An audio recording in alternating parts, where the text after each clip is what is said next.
Hey, this morning, we're working to learn more about a construction worker killed in a hit and run overnight. The crash at Stockton Boulevard shut down Highway 50 for hours this morning, and a suspect is now in custody.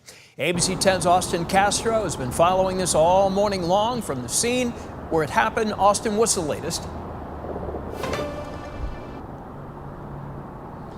Well, while we are learning additional details about this overnight incident, now it led to the closure of this stretch of eastbound Highway 50 along with Stockton Boulevard for several hours. Now it has since reopened, but CHP tells us that it was on this overpass where a construction worker in his mid-40s was hit by the suspect, falling here to his death ultimately. Now this all happened according to officials around 12:30 this morning while construction crews were working on eastbound Highway 50 above Stockton Boulevard. CHP says Bayline Cutting and Coring was working in the area as a contractor to Caltrans when the crash happened. Officials say the suspect was driving eastbound on Highway 50 when she reportedly veered off the main roadway, leading to events and his tragic death.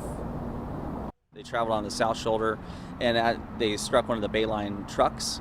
In that truck was two construction workers. They later on were transferred to the hospital, and then out of the truck was one worker on foot. That worker was subsequently struck, and they ended up landing on Stockton Boulevard below.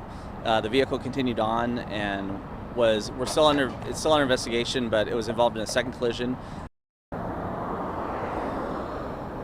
Now, as for that second collision, investigators say the other driver in that hit and run called 911 and followed the woman to the area of 65th Street near SMUD headquarters. CHP officers found and arrested her there, and alcohol is suspected in the crash, according to investigators. Now, I also want to note that I also did speak with the victim's employer, Bayline, specifically their safety coordinator. Now, he tells me that those two other workers that were in the truck at the time of the crash are doing okay. They were transported to the hospital as a precaution. Now, important to note that the identities of the suspect and the victim have also not been released. The company also tells us that they have had incidents in the past where vehicles have gone into construction zones, but they have never had a deadly incident, much like what we saw overnight. Live in Sacramento, Austin Castro, ABC 10.